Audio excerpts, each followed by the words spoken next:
think I conceived during our honeymoon.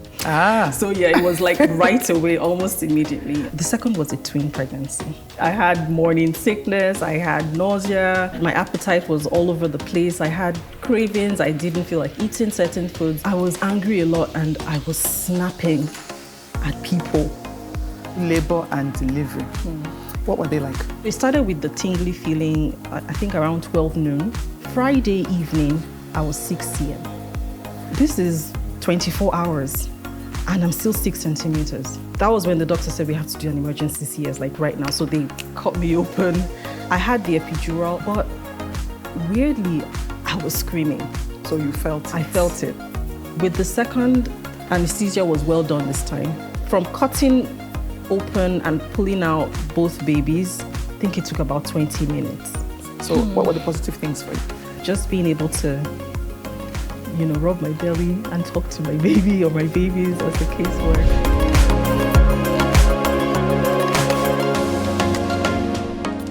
The content of this podcast is for informational purposes only. For medical advisory and care, please consult your healthcare provider. Welcome to Road to Motherhood, the podcast where we talk about all things becoming a mom. Today I have another very special guest in the building, my dear friend Shola. Shola, welcome. Thank you for being here. Thank you. Thank you for having me. It's great to be here. Thank you. Now, could you please introduce yourself to the audience? Let them know all your fabulousness. Okay. My name is Shola Chris Chukwunyere.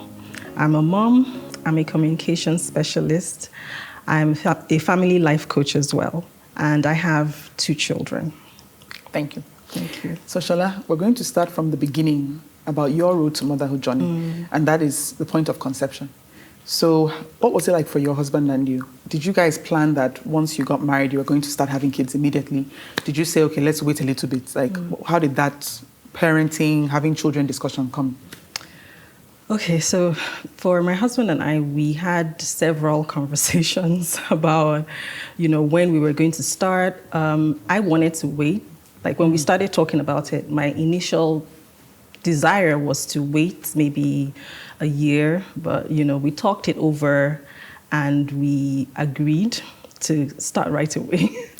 There's a joke that my husband and I make about that, and I always call him a sharpshooter because I think I conceived during our honeymoon. So yeah, it was like right away, almost immediately. And so we got we got married in August, and I fell pregnant in September. But I didn't know that I was pregnant until I think early October or thereabout, because I was like maybe 8 weeks pregnant by the time I did the home pregnancy test.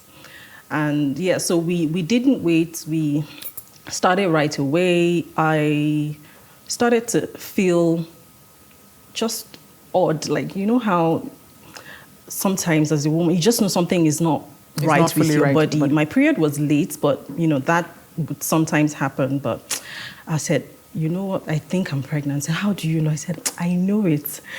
So we went and got a home pregnancy test kit, and I tested positive. Like it was just, I was pregnant. So there was less no than wasting 2 time. months after getting married. There was no wasting time. Yeah. All right. Thank you. Good to know. And then for your subsequent pregnancy, what was the gap in between? And was that also planned? Yeah, so, both were planned. The first was planned. The second was very planned. And the gap between the first and the second, my first son, Zion, he was already more than 3 years. I think about 3 years before I got pregnant with my second pregnancy. And that was a decision that we made, because for me, one of the things that because I work in public health, and I know that the WHO recommendation for women, spacing pregnancies is a minimum of 2 years. And there's a reason for that. And so I had made up my mind that I wasn't going to be pressured or into, because a lot of people were already asking, as soon as my first son turned 18 months, 2 years, people were like, oh yeah, you're not getting any younger. Let's go with the second. I said, when I'm ready, I will. And so we waited until Zion turned 3 before conceiving again. And so there's a gap of about 3 years, 10 months between he and the second pregnancy. Both pregnancies were very, very different. Came with their own challenges, but I'm grateful for both experiences because I learned a lot from the first and then a whole lot more from the second. So let's dig into that, the pregnancy experiences. Yeah. So you say you learned a whole lot more from the second versus the first. Why? How so? Because with the second, I realized that the second was a twin pregnancy. And so being pregnant with twins is totally different from having, being pregnant with just one child. With my first pregnancy, if I can go into all of that, some of that detail now, with my first pregnancy, I would say that it was relatively a smooth ride. Relative in the sense that I didn't have any morning sickness. I didn't have any pregnancy cravings. I didn't have, I wasn't sick. It was just like everything was normal, but I knew that, a child was growing inside me and my belly was increasing in size. But other than that, there was really nothing until one day when I started to feel pain, like immense pain in my abdomen. It was so bad. This was my first pregnancy. It was so bad that, when you're in so much pain and it forces you to throw up. Yeah. Yeah, right? So I threw up and I was like, I told my husband, I said, babe, we need to go to the hospital. Something isn't right. And it was on the right side of my abdomen. So it wasn't like, it was just on the right. And I was like, I've had my appendix taken out, so this can't be appendicitis. What's going on with me? It was so bad. And so we went to the hospital. Even the doctor couldn't figure out what was causing the pain. He did a scan, everything seemed fine with the baby, and at the end of the day, the doctor just gave me antacids and said I should relax and just rest, that he couldn't find anything. And for me, I was like, how can this be? How can you be in this much pain and you're pregnant and the doctor says everything is fine? I know what heartburn feels like. This is not heartburn, so why are you giving me antacids, So that particular pain, I didn't know what it was until my second pregnancy. And by the second pregnancy, I think for some reason, because there were two, and so my belly was much bigger. And so the pain happened. I had 3 different episodes of that particular pain. Okay. And the first time it happened, it was in the middle of the night. And my husband was not around. I was pregnant with twins. He was out of the country. And I was not alone, but felt alone. There were people around me, but he wasn't there. And it was in the middle of the night. I obviously couldn't drive myself because I was in a lot of pain. So I had to call my neighbor, who then drove me to the hospital. I got to the hospital and they gave me paracetamol. For the level of pain that I was feeling, it didn't seem like it matched, right? Right. And it felt so bad that I thought I was going to die. It was that painful? It was that painful. Like, I understood how in Nollywood movies, they would show a scene where a woman is in pain and she would just be, oh, my tummy, my tummy, my tummy. And then the next thing, she falls and that's it. That's how I felt. And for more than an hour, 2 hours, I was still in so much pain, and all you give me is paracetamol, like paracetamol injection. I was like, something isn't right. And it was in the middle of the night. The consultant wasn't available, so it was just the doctor on call. And so I called my husband, obviously, and so he called a friend of his who was in Abuja, and he came and took me to, he had to carry me because I couldn't walk. Wow, so you were in that state when you couldn't even move on your own? I couldn't move. And then by the time we got to the other hospital, thankfully they had a really well-equipped emergency room. And so when I got there, the first person who attended to me, till this day, I haven't seen him. I wish that I had the opportunity to see him again. because he showed me how important bedside manner is in healthcare, and how important it is that in any country, your healthcare system and health services, especially for women and children, or mothers and children, is very critical. Because he attended to me so well in the emergency room. The first question he asked was, on a scale of 1 to 10, what does this pain feel like? I said it's an 11. Wow. 11 or 12. And immediately he knew, he explained everything he was doing to me. He said, I'm going to give you this particular medication. It's going to take the pain away. And then it's going to make you feel like throwing up, but I'll give you something else for that. Like in less than an hour of getting there, I started to feel better. But the reason I shared all of that is because during the second pregnancy, I then realized that it was the surgery that I had several years before. I had an appendectomy, and it had caused adhesions. Okay. And so as your belly is growing, during pregnancy, or as my belly was growing, it was stretching those adhesions and pulling on those adhesions. And that was what was causing the pain. And it was excruciating. And so I went through that with my second pregnancy. I had 3 episodes of that, obviously, because, it was twins, so there was more stretching. More pressure and stretching. More stretching and more pressure on the adhesions. So that was one of the things that was really traumatic about the pregnancy experience.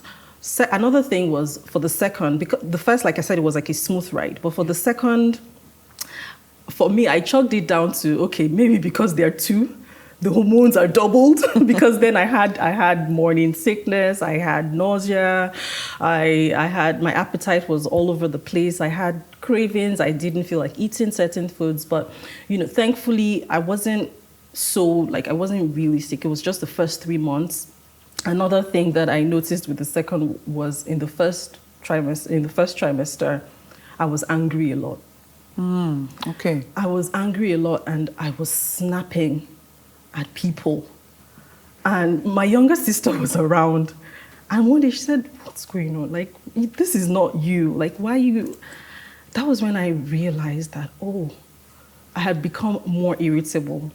And so I learned also that your system is flooded with hormones when you're pregnant. So, and no 2 pregnancies are the same.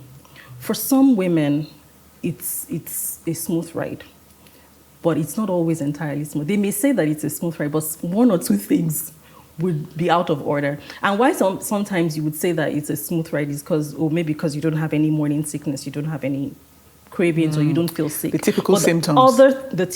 But other things would be going like wrong with you, but you might not realize it. Like for me, with the second, apart from the nausea and vomiting and all of that, it was the fact that my hormones made me irritable in the first trimester. I was snapping at everybody. And I was like, okay, wow. You need to take a step back. And now that you know that it's your hormones, like take control of that feeling or of the emotions. And all of this was because, apart from my sister calling me out with the second pregnancy, in the first pregnancy, I registered on a site called Baby Center. Like, I wanted to know everything. And so I read everything that you could possibly read on the internet about pregnancy and, delivery and all of that. And so it equipped me with knowledge. I knew what to do, with every trimester. I knew what was going on. And that also helped because I could picture the way my baby, with the first and my babies were growing in the second, I could speak to what was going on with every phase, like every week. Okay, this week the eyes are growing. This week the heart is taking form. This week the neural they tube, look like so I'm watermelon. Speaking, do you understand? So I'm watermelon. Speaking to every single thing, every developmental stage happening every week, because the site would show you pictures of what so that equipped me with knowledge, but also helps me to speak to, to my body and to my babies as they were growing inside of me. So yeah, in a nutshell, that's what the 2 pregnancies were like. Thank you for sharing that. I love that you also said that no 2 pregnancies are the same, right? Because I know that, again, you can go online and find anything. Yeah. So if you go online and say, okay, what is the difference between first and second pregnancy? Some people will say they are vastly different. If the first was terrible, the second is the best. If the first was really great, second was going to be terrible. Or you'll hear people say they were exactly the same. So your experience was that the first was relatively easier than the second. That was your experience. While some people, their second might be way easier than the first, or it might feel similar. Yeah. So thank you for sharing those differences. Now, the pain that you endured, wow, the fact that it felt like you were dying, right? That is serious. Like, to even use that word to describe the pain, and not labor pain or not delivery pain, the pain you were experiencing while pregnant at a point, and up to 3 times in your second pregnancy. Yeah. Wow, that's something. Yeah, and it wasn't a pregnancy related pain per se, even though it was like surgery you had before. Exactly, yes. Even though it was caused by the by the pregnancy, but it wasn't it wasn't. And I think that's also why the first instance, first pregnancy, and even the second, when I went back to the same hospital, didn't know what exactly was going on, because everything with the baby, with the pregnancy, seemed fine. They did scans and it was like, we can't see anything wrong. So you're in so much pain and nobody seems to be able to understand point why. Yeah. So that was horrible in itself. Now, you had mentioned the bedside manner and care. I want to touch on that a little bit, because that is so important. Yeah. I think that makes more of a difference than we realize. Yeah. The way a healthcare professional shows you care when you're in a vulnerable state. Like, it can really literally lift your spirit, lift your soul, or make you feel even sad and depressed if there is no care there. So I love that doctor was so considerate to you, so kind, and walked you through what he was doing. Yeah. I think that's something that we don't always see these days in our healthcare system, especially in our country, right? Because many times if I go to the hospital, whether not even just when I was pregnant, just going to the hospital in general and asking the doctors or the nurses, oh, please explain to me, what are you doing now? This needle you're putting in, you're putting it into this part of my vein. What are you going to inject inside me? What are you doing? It seemed like I was being a burden, asking questions. Yeah. Or, okay, this medicine you're telling me to go and buy from the pharmacy, what is it going to do? You've told me to buy 5 things. What will number 2 out of 5 do to help my situation? It seems like you're bothering by asking questions. So, and I don't think that's how it's supposed to be. You're supposed to be willing to answer questions of your patients. So I'm happy that... Yeah, and you're right about that. I wish I had the opportunity to speak to doctors and nurses about, like, speak directly to them and say, you know what, when anybody shows up, of course, but in particular right now, when a pregnant woman shows up at your hospital, it's not about you. It's not about whether you have spent... You can be cranky because you spent 12 hours on call. We understand that. But you are there for a purpose, for the sake of that woman. So think about her and not about how tired you are or how exhausted you are. Think about what she might be going through. And just be kind. I think it comes down to just be kind. Be empathetic, put yourself in her shoes. Because I feel like, and that single experience is the only time that I have ever had a health care provider or healthcare worker speak to me in such a manner, or just be kind to me. I'm telling you, be that kind and be that empathetic to what I was going through. And like you said, he did, like, when he asked me that question, I somehow I was able to answer, even though I was in so much pain. It was because I felt care. And that makes a huge difference. It makes a huge difference. And for, like you said, you would ask those questions. For any woman, first, do a lot of reading. Like, equip yourself with knowledge. Know what is going on with you. And know that you have the right to ask questions. You don't have to be silent. You don't have to just take whatever they give you. And if you have information, then you can ask the right questions. Knowledge was very critical for me when I was delivering, my second, my twins, the second pregnancy. Because with the first, I didn't need oxytocin, And I know we'll talk about that, but with the second I did.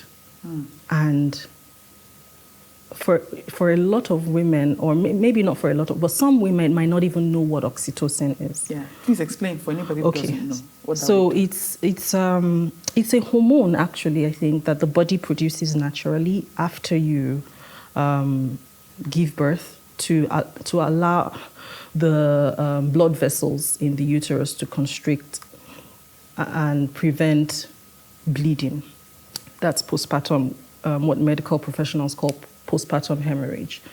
But you know how sometimes our bodies need help, and so you might not produce enough of it to prevent the bleeding. And so sometimes doctors have to administer it because a lot of women have passed on because of that. Yeah. We'll definitely touch on that. So if I didn't know anything about it, because I didn't need it in my first pregnancy, I wouldn't have, known that I needed it in my second. But we'll talk more about that. But yeah, so equip yourself with knowledge, with information when you're in life in general, but in particular when you're pregnant, because you are responsible for another human being growing inside of you, and you're responsible for yourself as well.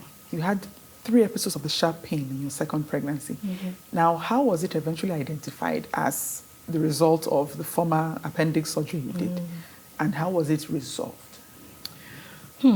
Okay, so the first episode where I had to be moved from one hospital to the other, to where I then received better care, I spent 3 days in the hospital. And after they managed the pain the first day, it was in the middle of the night. So the following day in the morning, the consultants came and basically they just asked questions. Okay. They took a lot of, history, as they call it. Okay, have you had any prior surgeries? Where they did a lot of tests as well. They ran several tests, did scans, and everything seemed fine, just like the first time. It all seemed fine. And so that's why I guess they realized, okay, we just need to take this person's history to figure out what this is. And so I mentioned that I had a surgery prior. And because the pain was on my right, it wasn't like all over, it was just on the right where the appendix is. So their consultants, by asking questions, really you would figure things out, because that's how they figured it out. And so they did another type of scan where they concentrated on that area and they could see the adhesions. And so it was clear that that's what was good, because there was nothing else. Everything else had been ruled out that could cause pain. So that was when they figured out that this is what it is. And it wasn't resolved. It was just managed. Reason was, from what the doctor explained to me, was the only way to resolve it is to do another surgery to open up or release the adhesions.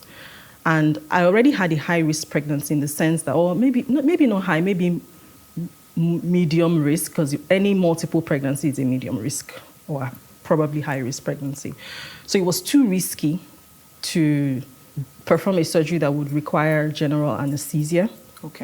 To remove adhesions that, from what the doctor said, even if we do the surgery and remove it, there's no guarantee that because adhesions form as when the body is healing. So it's like when you cut yourself and your skin comes back together and heals, sometimes it leaves a scar. So when you have a surgery, there's a scar on the outside, but there's also scars on the inside. So it depends on how the body heals, and sometimes a lot of scar tissue. Actually, those adhesions are scar tissue. So internal scar tissues, and sometimes nerves get trapped in the scar tissue. Thankfully for me, there were no blood vessels trapped in the scar tissue, because if there were, it could have caused necrosis, that's tissue death. Yes. So thank God, it was just nerves that were trapped in there, and it was because the nerves were being pulled with the adhesions and all. That's what was causing that pain. So the only thing that could be done for me was to manage the pain. The 3 episodes that I had with very strong painkillers that were given IV painkillers. So that was how I managed the pain throughout that pregnancy, because we couldn't take the risk of doing the surgery. Yeah. Wow, well done to you. Thank you. Yeah. Okay, so let's talk a bit about the positive highlights of the pregnancy experience for you, because I think sometimes it's very easy to shine a light on the things that kind of go the way we didn't want during pregnancy, or the things that were uncomfortable. At least it's easy for me. Yeah. I can list like 1,000 things I wasn't enjoying when pregnant, right? Now, there are also positive things that one does get to experience. So what were the positive things for you? I think one of the most positive things that, I don't want to generalize, but I believe that for me and for many, probably many women, would be the emotions. When I say the emotional feelings that you feel as becoming a mom.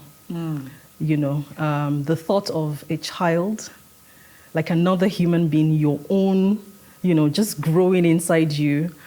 So for me, I think that was a really big positive. Just being able to, you know, rub my belly and talk to my baby or my babies, as the case were, it was a very sweet experience. It was beautiful. The times when, you know, you would feel the baby move. When I was pregnant with the twins, I could tell who was who. I'm telling you, I could tell the first, and in the sense that I could tell the baby that was calmer and the one that had a lot of energy. Like so it was almost like they were lying side by side, and on the right, when I feel the right, and okay, I know that this is I knew who it was, and really when they came out, it was clear that I was right. Sometimes I would have to tap, you know, my left hand and say, "You two, wake up," you know, and so that just being able to imagine their faces and talk to them while you're pregnant with them, pray for them, so that it's that sweet feeling of, you know, becoming a mother. That was definitely a highlight. I love that, and you know, yeah, I think about that sometimes. Other things that were positive, like I said, with the first, it was mostly a smooth sail. Yeah. It was such a smooth sail that I worked until the day I went into labor. It's just that on that day, I worked from home, but I was working. You know, with the second, I had cravings, but I had access to the things I craved. Even though my husband was not around, I ate amala a lot. And then the amala phase passed. It was like amala was first trimester, and then second trimester was ekman kuku for some reason. And you know the funny thing, after that pregnancy, I lost my taste for it. Like now I'm so uninterested in ekman kuku. I don't even want to see. Like you know, but it was all the rave for me in the second trimester. It was like, I think I had it almost every day. I enjoyed being able to eat the things that I wanted to eat as well. So yeah, those are two highlights of the pregnancy, I think, yeah. Thank you for sharing that, because those are so important to note as well. It's a full experience. And I'm a foodie. So just being able to enjoy, you know, the cravings that I had was good, yeah. I'm happy for you. I'm a foodie too, so it's heartwarming. Yeah. Okay, so let's move into labor and delivery. Now, this is always where they say, as they in the West say, the rubber meets the road. So really let's talk about the two different experiences. Because your first labor and delivery was for one son. Yeah. Your second was for two. So what were they like? How did you even go into labor? Like, how long were you in labor even before you delivered? You see that I'm sighing a lot. The first pregnancy, like I said, I had a lot of energy. I was fine. And then I was working at home on a Thursday, and I started to feel, you know, just almost like, not even cramps, like it felt like a tingly feeling in my lower pelvis. I was like, this is odd. And I didn't have Braxton Hicks at all, like no fake contractions throughout the pregnancy. In fact, the funny thing, not funny really, because I was over 40 weeks when I went into labor. And I remember in the last few weeks before you give birth, those are the weeks when you're like, okay, can this baby just come out? You're like, I'm done with this pregnancy. Can you, so I felt very, so I was attending antenatal classes. And so all of the other women who were with me in antenatal class, they had all given birth. Like I would come to antenatal and I wouldn't see someone and I would say, oh, she gave birth yesterday. And here I was, I thought, okay, I'd read up so much. So I knew that from 38 weeks, in fact, from 36 weeks, your baby is ready, right? So 36, 37, 38, 39, what's going on? 40, by the 40th week, when I went to the hospital, I was like, doctor, I'm 40 weeks today. Like, why is this baby not coming? And I just started crying. And the doctor was like, don't worry, your baby will come. Like, so on that Thursday, I think I was 40 weeks and 5 days. So I was already pushing 41 weeks. And so it started with the tingly feeling, I think around 12 noon. And then by afternoon, by like 3, it had become like cramps, like menstrual cramps. That's what it felt like. And so I called my husband and I was like, okay, something is happening. Let's just, get ready. And then by 5 p.m., it had become full-blown contractions. But like the interval between contractions was still, pretty far, like sometimes maybe up to 15 minutes, 30 minutes. So I knew that, okay, this is the time to just go to the hospital. Since it's our first, let's go. And so I would say that I went into labor, or at least contractions started on Thursday. And so I got to the hospital. They checked for how far I was dilated. I was 4 centimeters at that time. And so I was in labor throughout Thursday night. Contractions coming and going throughout the night. The doctors kept coming and checking. I was still 4 cm. Middle of the night, 4 cm. Friday morning, 4 cm. What's going on? And so by Friday, the doctors were like, okay, you know what? Just take walks around the hospital, go up the stairs, down, like just keep walking. And so throughout Friday, so this is something that started on Thursday. Throughout Friday, I was just walking up, down, everywhere. I would come back, they would check. By Friday evening, I was 6 cm. And I just felt like, this isn't right. Like, I know that with first pregnancy, sometimes labor takes a while, from what we hear sometimes. But this is 24 hours, and I'm still 6 centimeters. It went on like that. I did not dilate beyond 6 centimeters. By the Friday night, when the doctors came and checked again, I think early hours of the morning, maybe around 4 a.m.,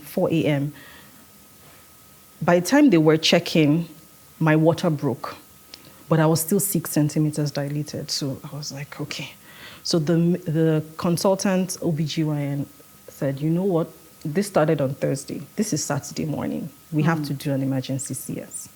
And so I experienced labor pain before having to. And thankfully, they were monitoring my baby's heartbeat. Because, usually when you're having contractions, the baby's head tends to descend to.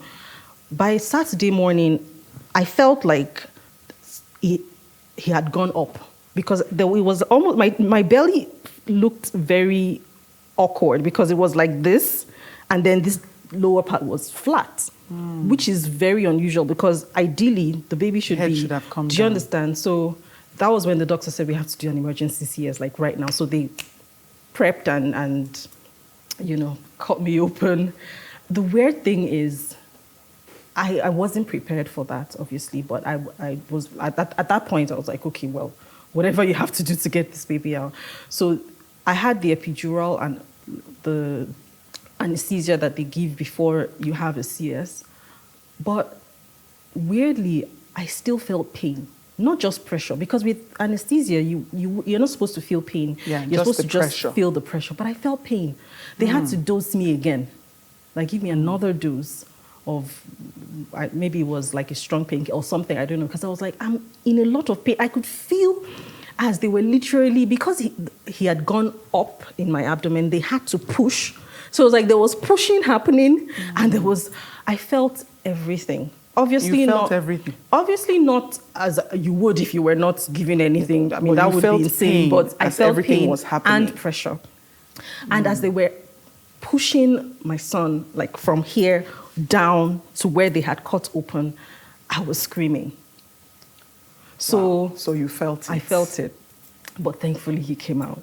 He didn't cry immediately. I was like, I can't hear it. I knew that they had pulled him out, but I didn't hear any cry. They cleaned him up and tapped him. Well, obviously, I couldn't see what they were doing, but eventually I heard the cry because I was looking out for the cry because, that's the first, once you know that your baby is out, what you've been told is that you must hear the baby cry, otherwise something is wrong. But, I think it was within the first 10 seconds or thereabout that he cried. And so I was like, okay. And he's 8 years today. 8 years now. Thank God. Thank God. I went through all of that and he's fine. Before you move on. Okay. Because I just want to mention that it's not a small thing when you say you were going through a surgery and you were feeling some of the pain. Yeah. Kudos to you and the strength that you have and the strength that God equipped you with to go through that. Because it's not easy. Because just for anybody listening who hasn't gone through a labor and delivery experience or a C-section, you're not supposed to feel the pain. Yeah, you're not supposed to feel the pain. You're supposed to actually feel pressure, but not the pain. So clearly something wasn't done right. So kudos to you for making it through that. Please continue. Yeah, you're absolutely right. Something wasn't done right. But that's what I had to go through with the first. With the second, because it was twins, I had a planned CS because, this was a little over 3 years after the first. I knew that I wasn't even going to opt for a vaginal birth, even if it was possible. So I planned for that and I was ready for it. And the doctor advised that we plan it for the 37th week to avoid, because with twin pregnancies, from what I was told, most times women go into labor before 40 weeks because it's so we planned for week 37. So I went in, it was scheduled, everything seemed to be going on perfectly well. Anesthesia was well done this time. Literally didn't feel anything. Thank God. Yeah, the way it was supposed to be. I'm telling you, I couldn't even feel my legs. I couldn't feel anything.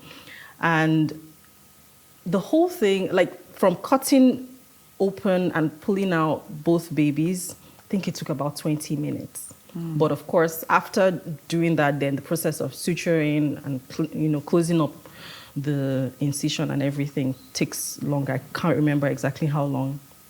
But something happened after they removed the second child. I suddenly felt cold. And which is one of the reasons why healthcare is so important. It felt like someone had poured cold water all over my body. And so the anesthesiologist was just behind me. Very wonderful man. Because my husband was not around, he actually felt like I had my husband because he was speaking to me, just whispering kind words, encouraging words throughout and that goes a long way.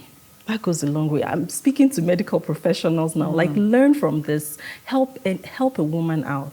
It goes a long way. It made me feel calm. And so when I noticed that, I said to him, something feels off.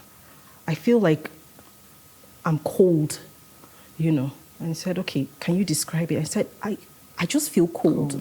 As if you just poured cold. As soon as they removed, and so he checked. Obviously, I couldn't tell what was happening, but I guessed that my blood pressure dropped or something, and so immediately he administered some medication.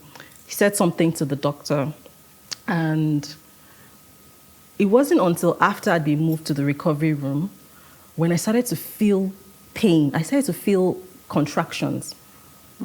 This was post-delivery. Post-delivery, you're back in your recovery room. Back in recovery room, and I was feeling contractions in my uterus. I was like, what's going on? And so the doctor came and explained to me that they had to give me oxytocin because I was bleeding. Okay. And so that's probably why I felt that cold feeling, which is why I mentioned the need for oxytocin.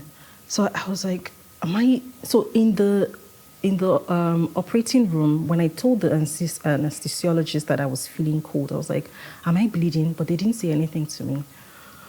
So it was when he said, oh, we gave you oxytocin because you were bleeding. That's why you're feeling the contractions, because that's what it does. Right.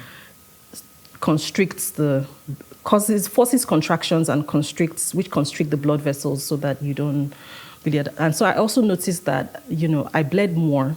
The usual bleeding that happens post-pregnancy or post-delivery, I bled more with the second than with the first. And so it's one of the things that I'm grateful for, that one, they had oxytocin on hand, because a lot of medical facilities probably would not, because it has to be stored at a certain temperature, and you know how electricity is in this country. So one, that they had oxytocin on hand, and two, that they knew obviously to administer it immediately. I started to feel that way, and then they checked and saw that I was bleeding. And that it didn't happen after they had moved me to the recovery room, because for some people it's way after you've been moved, you start to, and then you then have to call, and so if you're unlucky, not unlucky really, but if it's the wrong situation. If it's the wrong situation, yes.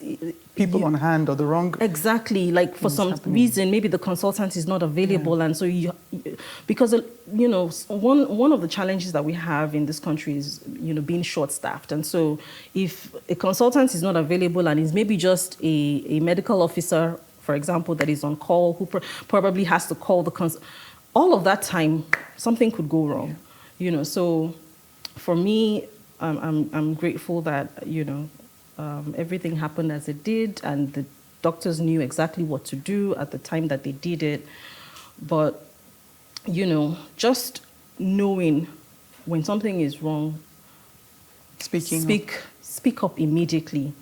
Don't feel like, oh, this is not. You don't know what is normal and what is not during pregnancy and even after. If you feel anything that doesn't feel normal or right, speak up immediately, I'm so happy you shared this part about the oxytocin. I didn't know that's what they give people if they are having postpartum hemorrhage. I didn't know that. So this is why I love what we're doing, because we're literally educating ourselves. Like I'm learning, and also educating anybody who's listening who might not have been aware of this already. So this is like a direct solution that medical professionals give if a woman is postpartum hemorrhaging to stop the hemorrhaging. Wow. And it's good that we know and not just leave it all to the doctors. Thank you so much for sharing that. Thank you. And thank God for your life. Yes. Because I didn't even think that something was going to happen to me. You know how... So, how do I put this? I believe that we create and shape our world with our words. And everything for me, from conception, in fact, from before my husband and I got married to conception, the first conception, the second, we crafted our experiences, those experiences with our words. Does it mean that certain things would not happen or would happen that you did not speak, or that I didn't speak, right? That I was going to experience that. But certain things would happen, but shape your experience with your words. With the first pregnancy, I'm very confident that the reason it was a smooth sail is because I spoke to my body every day, and my husband spoke to my body every day. I knew some of the symptoms, or signs and symptoms that you would experience with pregnancy. And so, like I told you, I read so much about every week of pregnancy. And so I spoke to my body every week, every day, and with everything that was going on. And I know that it made a big difference. So when it got to that point where I had to go through labor for, several hours, and then eventually CS, it didn't feel like, my words had betrayed me or something had gone. It just, sometimes certain things will happen that you did not plan for or expect. Hold on to the fact that the words that you have declared over your body have taken roots, they've taken shape. Certain things may happen that are out of order, but the outcome at the end of the day would still be what you prayed for, what you declared. Please, I have to pause you on that. Okay. Because I think that's essential Yeah. for anybody listening to really pay attention to. Because sometimes you can be speaking in faith, saying what you want to see, and then get discouraged when it looks like what you have spoken for is not coming out the way you thought. But you just said something now that gave me like an aha moment. You said the outcome. You prayed for a particular outcome. Yeah. Sometimes the process isn't exactly what we had hoped for and prayed for as well, but the outcome we wanted has been planted as a seed. So that outcome still has to be, if we have faith, that it will be that outcome, even if the process along the way isn't as pretty or as comfortable as we would have liked. Yes, and Thank you for sharing that. I'm very glad that you raised that again, and because you know how, so for me, for my husband and I, what we prayed, the outcome that we prayed for was a healthy baby and a healthy me, you know how sometimes you would feel, oh, I don't want to have a CS, or I want to have a, I feel like we've gotten to a point in this century that we live in, where we need to take advantage of advancements in medicine. Because one thing that I know is that all knowledge that comes with growth and advancement was given to man by God. So if there is a way to make things better, otherwise we'd still be living in the Stone Age, or if there's something that can make things better, then take advantage of it. So yes, I did pray for a healthy baby, so it doesn't matter whether it comes through a vaginal birth or through CS, as long as you have a healthy you and a healthy baby. So that myth of, oh my God, I think that's like a completely different new conversation or different conversation that we need to have, like a round table conversation with, one another and with our mothers and our mothers-in-law, because no matter the method of delivery, a healthy baby and a healthy mother, I think those are the most important things. Because if there's advancement in medicine that allows a child to be brought. I watch movies a lot, and I've seen a lot of movies where in the 1800s, where obviously they didn't have the type of medical advancement that we do now. And when a baby is breached, and obviously the mother cannot, deliver vaginally, they have to cut her open. And it was like 9 out of 10 times the woman dies because they just cut and bring out the baby, and there's really no way to stop the bleeding, or it was done really crudely. And so if the child is breached, are you going to say that, oh no, we're going to... I'd been in labor since Thursday. So are you going to say on Saturday morning, I have to continue this labor until I did? At the end of the day, because remember what I said had happened to my baby, the head had kind of moved back up. Do you understand? Again. So if I held on to that, this is my own experience, I'm sure. If I held on to that, something could have happened to my child, and then I would blame myself. So for me, what I always will say is, it's not about the process or how you bring the baby into, is that you brought the baby out into this world healthy. So we need to... And if you want an epidural, by all means, get an epidural. Because if there's something that can take away... Nobody does surgery without anesthesia, right? So if you want to go through labor without the pain, and there's an option to go through labor without the pain, by all means, if you want to, choose it. I agree. I love that you said that, because something I learned when I was pregnant and asking other moms about how, what their labor and delivery was like, because I was trying to source information to know the best choice to make, right?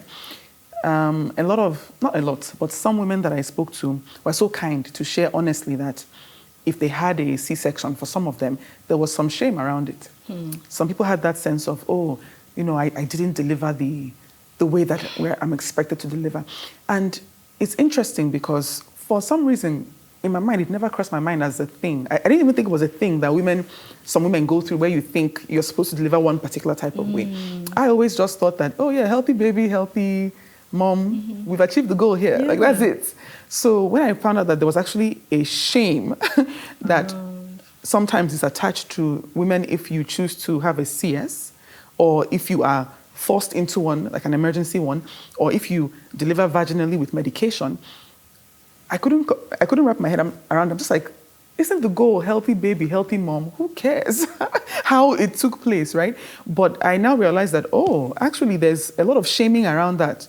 And sometimes many women take that on. Yeah. So this is just a reminder to anybody watching and listening to us that please, the goal is still the goal. The goal is healthy baby and healthy mom, both coming out of the delivery room, or if you do a home birth or however you choose to birth, healthy parent, healthy mom, healthy daddy, healthy baby. That's the goal at the end of the day. So please, if you have a sense of shame around it, if even somebody who has already delivered and had a CS in the past or multiple CSs and still feels some way about it, please do your best to, if you can, release that shame because you met the goal. So again, the goal is way more important than the process. As long as the process wasn't an illegal one, it wasn't an illegal process. You have the legal right to go that route. So yeah, thank you for sharing that. It doesn't make you weak because I think that's another side. The idea that it makes you weak. Or I don't believe that either. It doesn't make you weak in any way, because all of these advancements they came about because we're trying to reduce the number of maternal deaths and child deaths. Yes.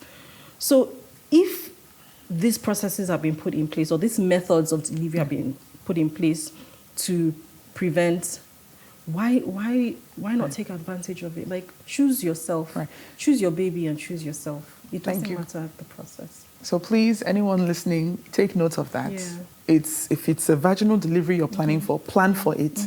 If you want it unmedicated, plan for it. You have the right to have that.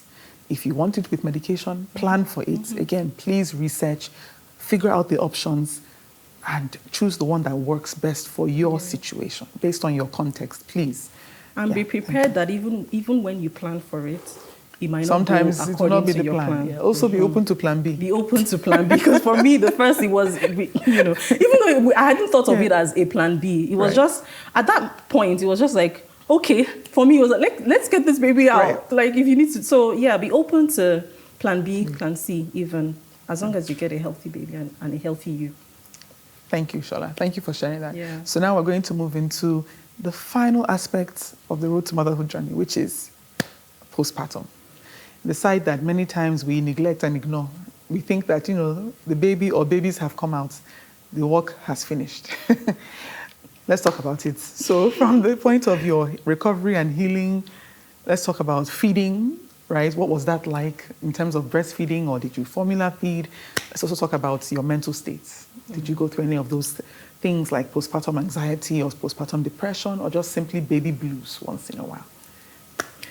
So I've heard people say that the pregnancy is the easy part of the journey, and that the real work begins after the baby comes. I've heard that said many times, and I agree. I mean, pregnancy is not always easy, but believe me, you're able to sleep at least if you can find a comfortable position.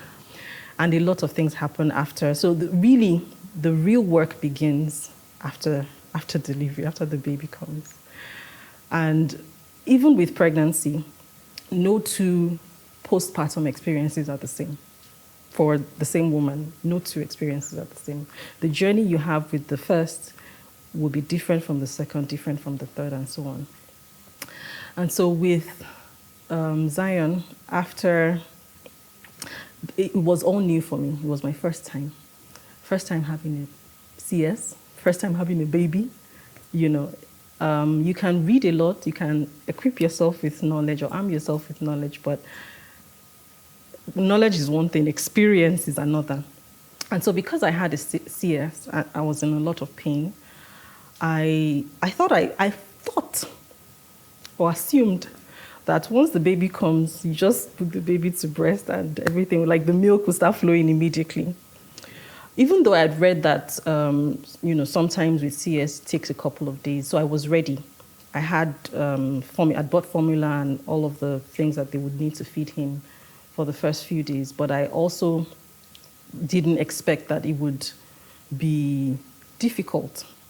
And so, because I was a new mom, nobody told me the first time that I had to put my baby to breast, like start nursing immediately. I didn't know that. Even with CS, you can, but I didn't know that. I just thought because you've had a CS, you can't nurse immediately. And so we were just feeding him, with the formula, the first day, the second day. And the nurses kept coming, has your milk started flowing? No. So by the third day, has your milk started flowing? No. And so these nurses then told my sister, my eldest sister who was with me at the hospital, that they needed to massage my breast for the milk to flow. By the way, all of this is wrong. And so she started doing it. I said, no, you have to press it harder. And so after going through the pain of delivery, I was now going through the pain of my mammary glands and everything being assaulted. Because they said, no, you have to squeeze it, press it. I'm like, and so my sister obviously was very uncomfortable with that, but she had to do it because they were like, that's how the milk is going to come out. I don't know where these nurses are from, but that was what they made me go through. I'm sorry. And nothing came out. And then the following day, this was day 4, another nurse then came and said, oh, no, get a breast pump. And so I had a breast pump at home already. I was prepared, so my husband had to go home and get the breast pump. And so I started pumping. And that very day, by evening, my milk came in with full force. Okay, so now my milk has arrived. Let's put the baby to breast. My son didn't know what to do because this was day 4. And we hadn't taught him to latch. From the moment he was born, he was being fed with, it was even a syringe, not with a bottle, a syringe, obviously without the needle. And so he was used to that. And so I tried and I tried and I tried. And because he was hungry, he would cry. He would refuse to latch. And so by the time I was discharged on the 5th day, I think it was close to 10 days before my son learned to latch. And it was a very painful 10 days, or even more. Because I remember even after we got home, I was always crying. I was like, I dreamed of nursing my baby. I wanted to do this. Like, that feeling of I want to hold my baby, because you've read that it helps also with bonding. Not just, with feeding, but also bonding with your child. And I was like, I can't have that experience with my baby. I was in tears. And my husband would say, even if he doesn't latch, even if he doesn't, don't bother yourself, because not all mothers get the opportunity of, to nurse their babies. What about babies that, that the mother passed during delivery? What happens to that? Do you think that there are lots of babies who are today grown and they're fine, they're healthy? So even if you're not able to, I'm grateful for how supportive my husband is. Even if you're not able to nurse, don't beat yourself up, but let's keep trying. And eventually he learned to latch, and then the nursing began. Knowledge is, I can't even overemphasize, the importance of knowledge, because as much as I thought that I had read, in my first pregnancy, I didn't even know anything about, or I didn't know enough about, breastfeeding, and that you had to teach the baby to latch, and there's a certain way that the baby has to, latch onto the nipple, and how long it takes for your milk to come in, all of that. So really, it's one thing to have that knowledge, like read up as a woman, just whatever you can control, get the information that gives you that control. But for For hospitals, for clinics, if you can, please get a lactation consultant to help women. Agreed. After they give birth. If you can't get it, train your nurses in that area to become lactation consultants themselves, because really, what would it take? Because I didn't have that. All I had was misinformation, the first time around, and it was a painful experience, and it was very emotional for me also, because even after getting home, I was crying a lot. But thankfully, we eventually got it right.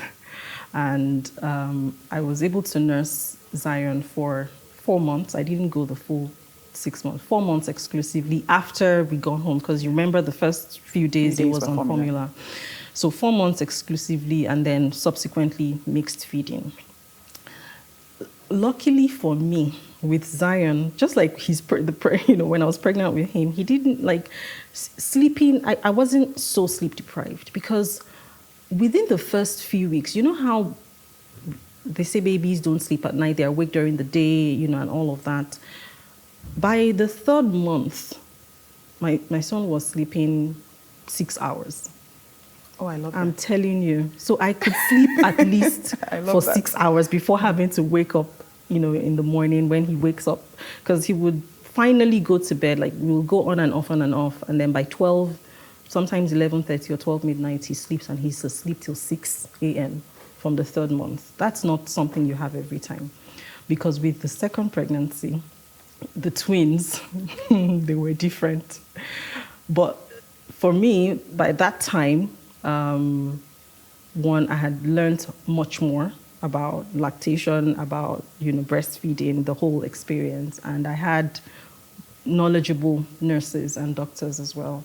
And so even though it was CS, and obviously I couldn't sit up the first few hours, after you have a CS, you're not supposed to sit up the first few hours. I learned that as well, because there's something, I can't say this as a medical professional would, but there's something about, because they inject that medication into your spine. So there's something about how the spinal fluid flows, and then if you try to sit up, it would give you a really bad headache. And for some people, they get that headache for days. So please don't sit up after a CS.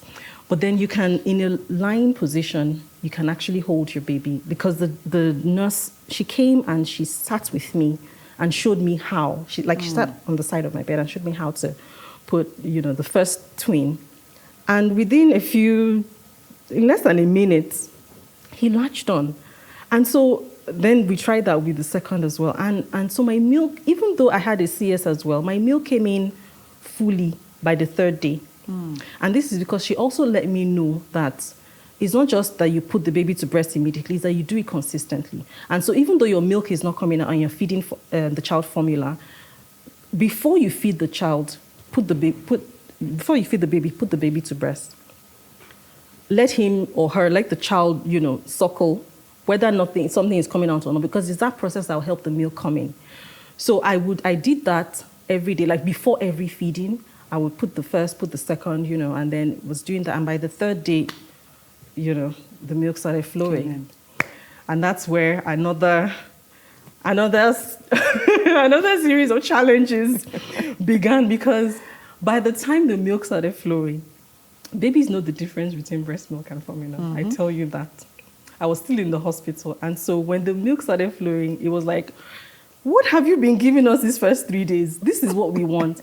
Do you know that from daytime, I think around 5 p.m., when the milk started flowing, these boys refused to sleep all night, and they refused to take the formula.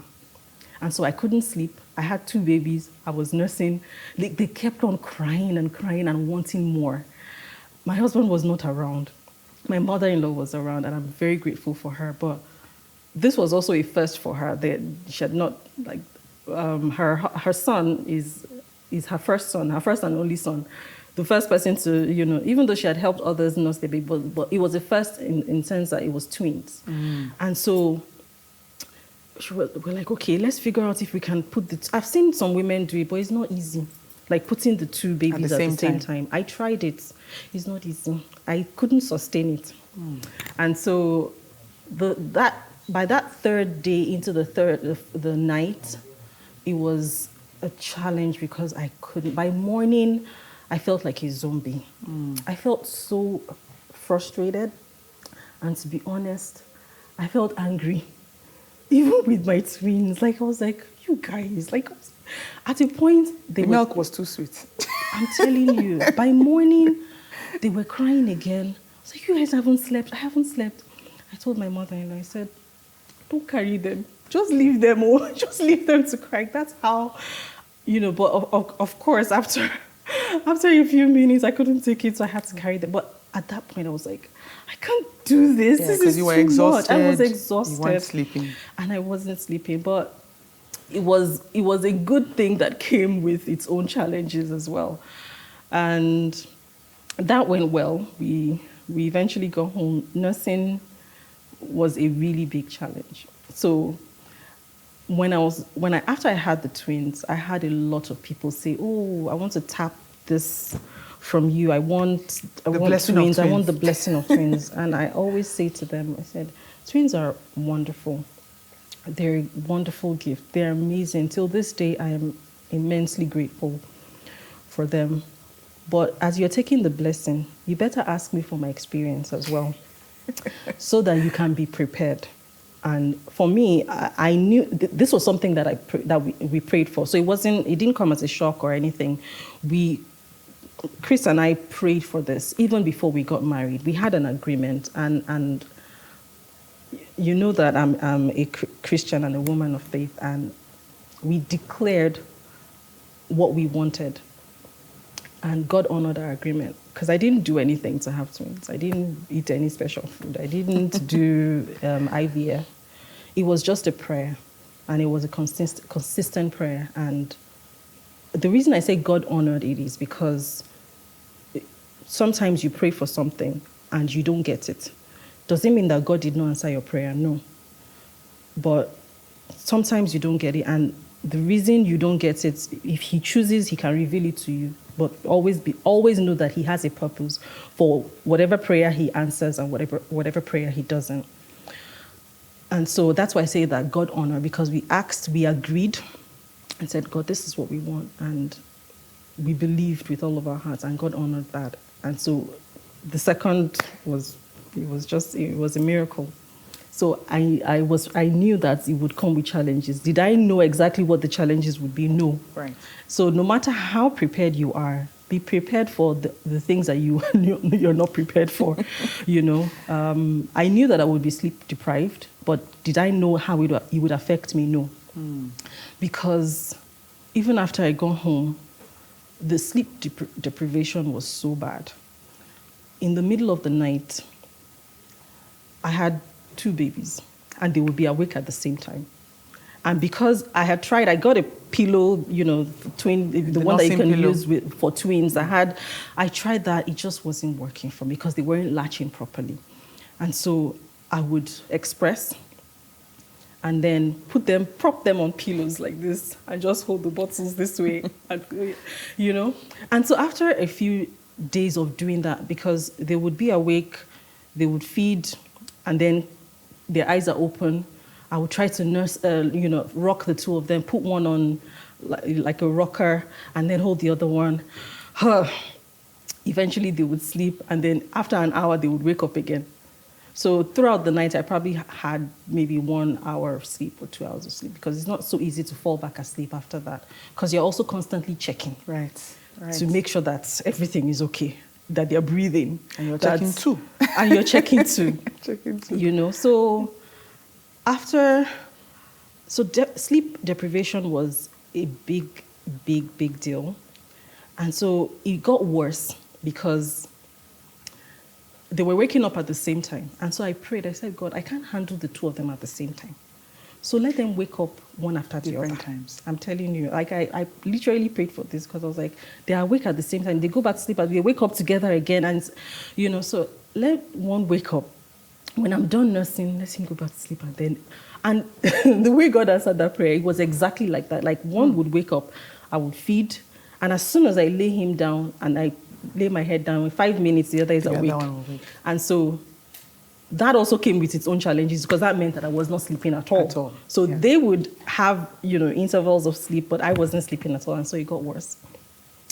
And I didn't know that being sleep deprived could affect your mental state that bad until I had this experience. Because I wasn't feeling myself. But the day I knew something was wrong was when,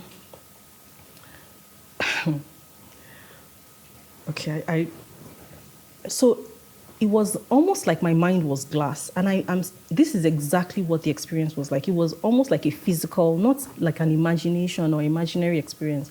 It felt like my mind was glass. And you know how when you have two pieces of glass and you slide them, both surfaces against each other. I felt that shift in my mind or in my brain. Like I felt like my mind was glass and the two pieces rubbed against each other and it felt like it broke.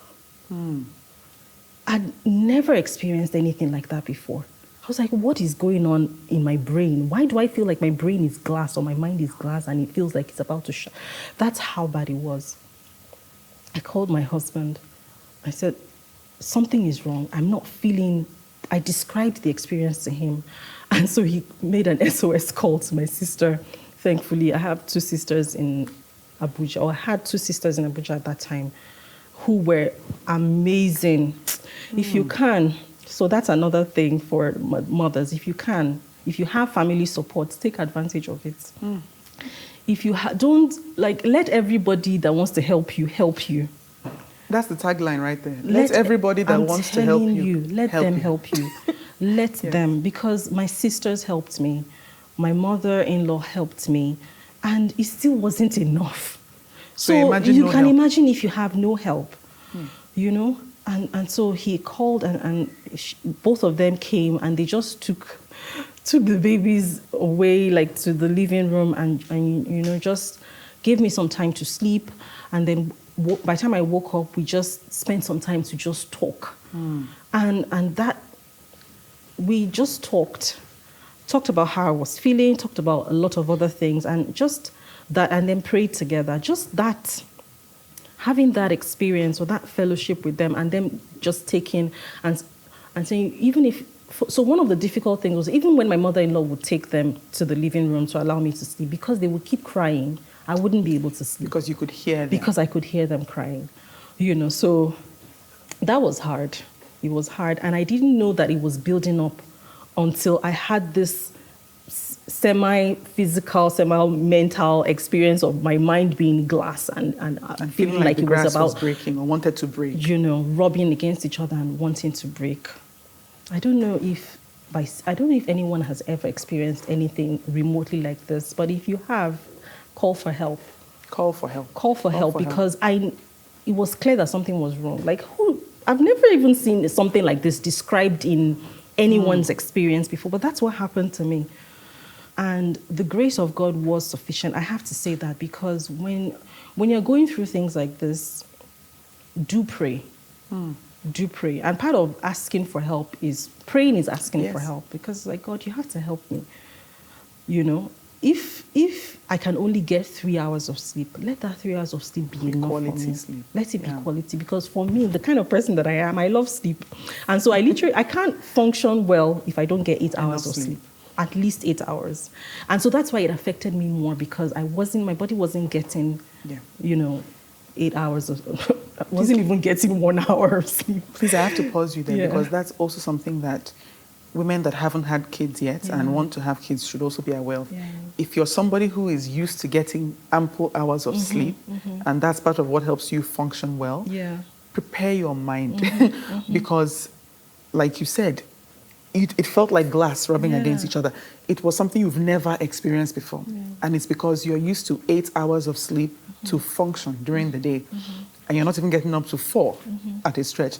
So just know that whatever you can do, get the help that you can get start putting things in place, if possible, support systems and people to help you so that you can prioritize sleep as much as possible. I'm not going to pretend that it's going to be 8 hours from the beginning. I mean, if God blesses you with that from the beginning, fantastic. Some people say that they have babies that sleep through the night from the beginning. However, if that's not the case, also keep in mind that this can happen. You can feel like your mind is on fire or it's like glass. And don't be terrified. It's not abnormal. It happens to some of us too. So just keep that in mind, anybody who's watching. Please continue. Absolutely. Like, it's part of preparing, right? Like, make sure that you have all the help that you can get. Sometimes you might not have family around. Which also is, that happens. You might not have family around. You might not, but you might have friends. Whatever it would take before you get pregnant, while you're pregnant, think about what kind of support system can I get in this environment, and there's something that we don't have enough of in this. I don't even know if there are support groups. If there aren't, I think we should start some because, pregnant women should have support groups. To an extent, some clinics or some hospitals have like the ANC classes. You get to, you get to talk with other mothers, but we need a support group. And that support group should even include people who aren't pregnant, who can, because if it's a support group, right, if you can offer help or support to someone after they give birth, if you're in that group. So it's something that I would strongly encourage that we actually begin to think about as, as communities, either in church, because that's a community by itself, or whatever community you think about it. And let's, as women, let's begin to think about having support groups for one another. Because for some people who don't have my mom is late, and so I had my mother-in-law, I had my sisters. Some people don't have that, but your friends can be your support system during that time. So don't be afraid to ask for help especially during the postpartum, after delivery. Ask for help.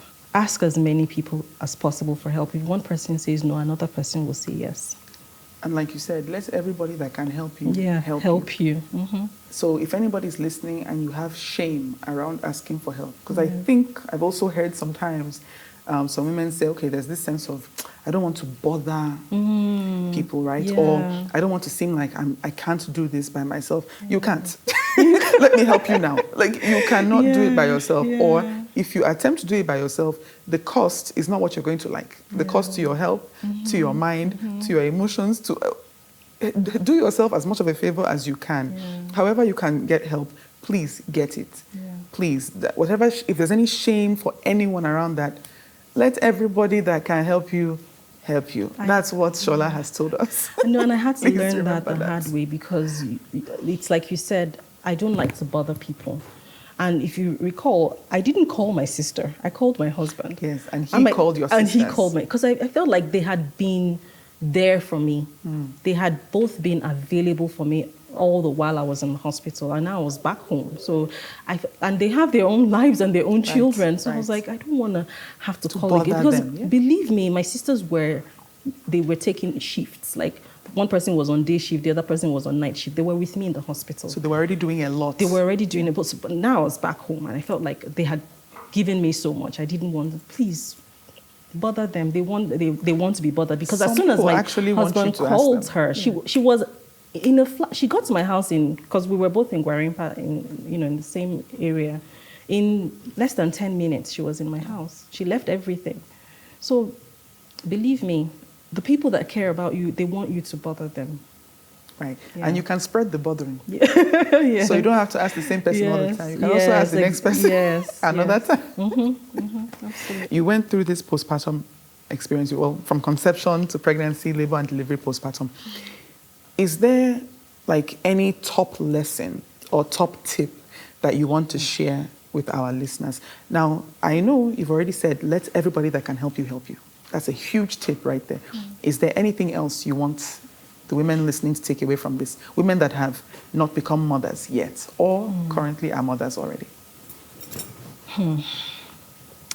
I think I would say that every experience is unique. and even uniquely different. The reason I'll say that is you can hear my experience, and you can hear someone else's, or three women's experiences, and they would all be different. You may hear one or two things that are similar to your own experience, but your experience is not going to be the same as, in fact, as many women as are in the entire world, I don't think any two women have the same pregnancy journey. So yes, take lessons, learn from other people's experience, but know that your experience will be uniquely different from theirs. And one, be ready for whatever the experience is. Prepare, get knowledge, read, learn from others, yes. But you know how when they say experience is the best teacher, both your experience and other people's experiences teach you, but the one that teaches you the most is your own experience, not even others. So know that your journey will be different. Take what you can from others, from different sources of knowledge, but prepare yourself to experience your own journey that will be unique and different, unique to you, different from everyone else's. Prepare in the sense that whatever the knowledge you have will equip you. One, for example, when you know that there is several hormones working in your body at the same time, that's knowledge. How will you respond to those hormones is experience. So yes, I've read about it. I know that when I'm pregnant, I'm going to have hormones. How am I going to react? Will I have nausea? I may not have nausea. Will I have you don't know how you will react to your own set of hormones. So just know that knowledge is one thing, but prepare yourself for however it is that you're going to react. I know that this is what is physiologically, this is what is happening. How I'm going to react is up to me. So I'm mentally, it's like whatever comes at me, I'm going to, like, it's like talking yourself up. Whatever comes, I'm going to be able to deal with it. I'm going to be able to manage. It's talking yourself up. I think that's the best way I can put it.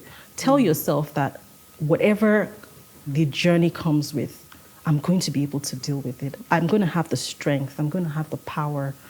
I'm going to have the grace. And those were words that I said to myself, especially the grace part. So I'm going to carry this with grace. That's what I said to myself, especially with the second pregnancy. I will have the grace to carry this pregnancy, and that comes with strength, and that comes with, everything. So learn from others, yes, but be prepared for your own experience, and pray. Absolutely. Pray, talk yourself up, talk to yourself, talk to your baby. And believe that if other women could pass through it, you can too. Because it's one of the most natural experiences, but it comes with its own challenges. Life in itself comes with challenges. It's how we deal with those challenges. So tell yourself that I will manage this experience. I will deal with the challenges as they come, and I will be strong, and I will carry it with grace. And when I'm done, I will be able to share my experience with others so that they can learn from it too. Yeah, Thank you. Yeah. And I actually did think of one more question just regarding postpartum. So what did you enjoy the most? Or what have you enjoyed the most so far in this postpartum? Because some people say postpartum can actually keep going. So what are you enjoying the most, or have you enjoyed the most? Wow. Oh, Lord, what have I enjoyed the most? I think bonding. The bonding. Bonding with my children has been like a really beautiful experience, and that, I think maybe that's part of why I cried so much with the first, because I was really looking forward to bonding through nursing. But yeah, bonding with them, I feel like I smother my children with hugs and kisses. But yeah, that is, no matter how bad it is, you would always feel that love and bond towards your children. And when I say no matter how bad it is, I mean even when you're going through a postpartum depression or anxiety, and for some people the depression can be so bad that you would have horrible thoughts. it doesn't mean that you don't love that child. It is what is going on in your body that is producing those thoughts. And that's why it's a like medical, like a situation that needs to be addressed. So don't keep quiet about any thoughts or any feelings that you have, especially towards, I've heard, women talk about how they wanted to throw the baby. I've read about, there's this syndrome, I think it's called shaken baby syndrome. Shaken baby syndrome. It's not, so sometimes when women go through that, they then, after, the hormones have passed and you've sort of find yourself coming out of it, then you don't come out of it because you feel horrible that you ever even had those thoughts or that you did something to harm your baby. So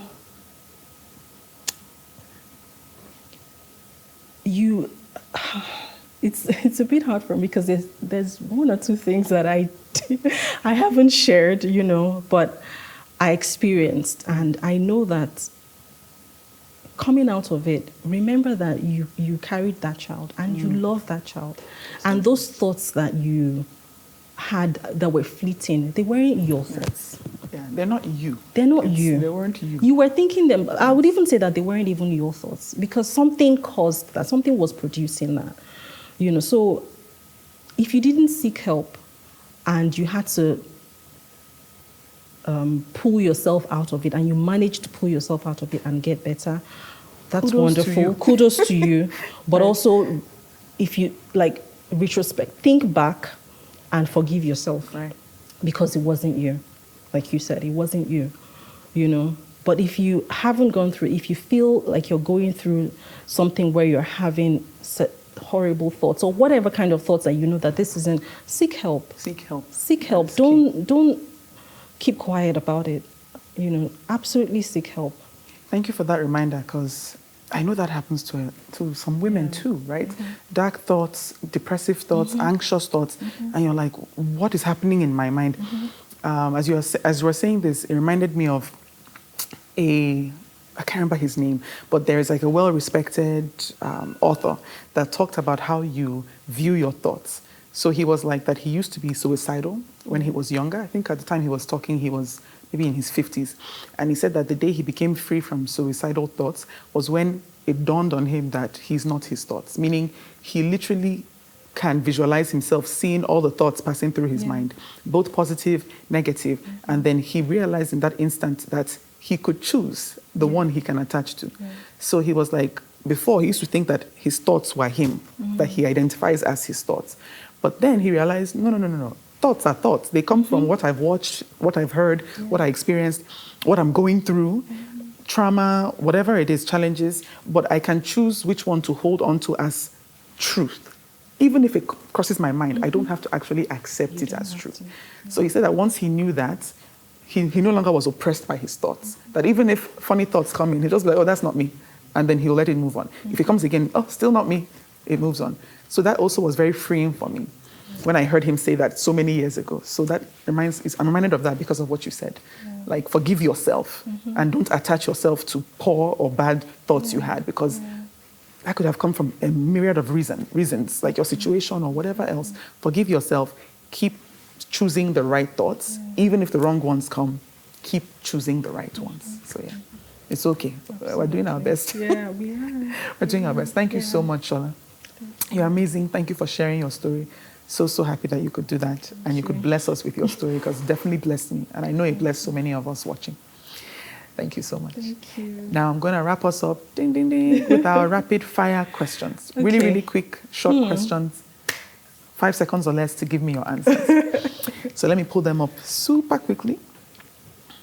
Super quick. And I know the first question off the top of my head because it's the first one. Yeah. Texting or talking? What's your preference? Neither. Voice notes? Voice notes preferably, but yeah. So why I said neither is because sometimes I prefer talking and sometimes I prefer texting. Okay. When it's getting too long, then I would rather talk because too many words on text is just difficult. So it depends on what we're talking about. So sometimes voice, Okay. Talk, sometimes text. Okay, 50-50. Yes. Chocolate or vanilla? Vanilla. Anything. Like, I see chocolate and I think I like it, but I always like vanilla. Always. Beach vacation or hiking trip? I don't like walking. So the but I beach like it is. relaxing. I like relaxing too. High five to relax. Thank you. Definitely beach. Favorite childhood movie? Sound of Music. I know Same. every song. Every single song. Don't make me start singing the do-re-mi. Let's just, if I start singing it now, we'll never leave here. Okay, a sound you love? Water. Interesting. I like the sound of water. Like like the sound of a stream, water, any moving, like a waterfall or a gentle. Sometimes I look for sounds like that on my phone and just play it. I just like the sound of water. So the calmness. It calms me. Yeah. Water. So you like the sound of rain? I love music, but yes. Like when rain is dropping. I do. Okay. So I love the sound of water. Any day, anytime. Okay. So one thing that always makes you laugh?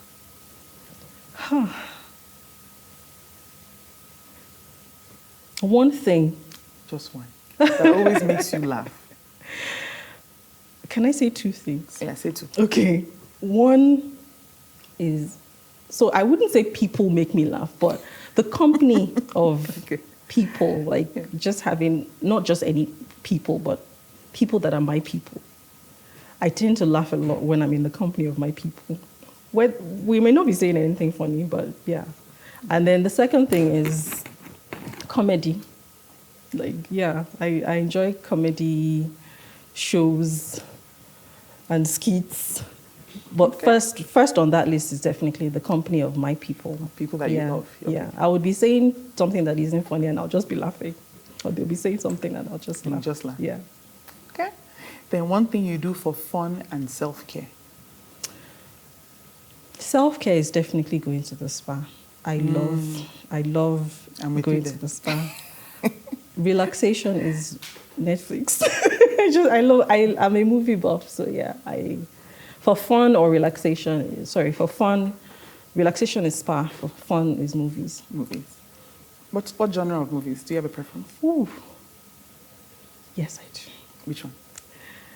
Is it comedy? No. Okay. Even though I like comedy, it's actually funny. It's fantasy. Okay. Fantasy and what's the other one called? The one that sci-fi. No. It's fun. I can't seem to remember that category. Thrillers? No, not thrillers. The one that is kind of medieval. There's period pieces. Period dramas. Yeah, period and epic.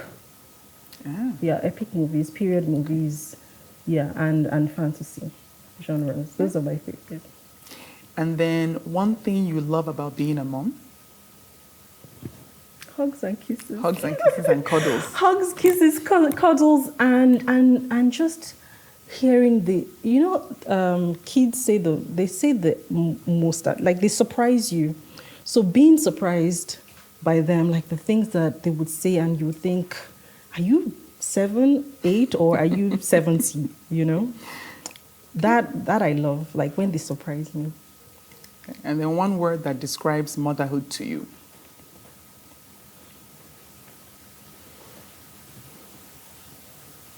Love. Love. Since you said one word. One word. I think it's love. Yeah. And final question. Yeah. What's one thing you would like your boys to say about you when they grow up?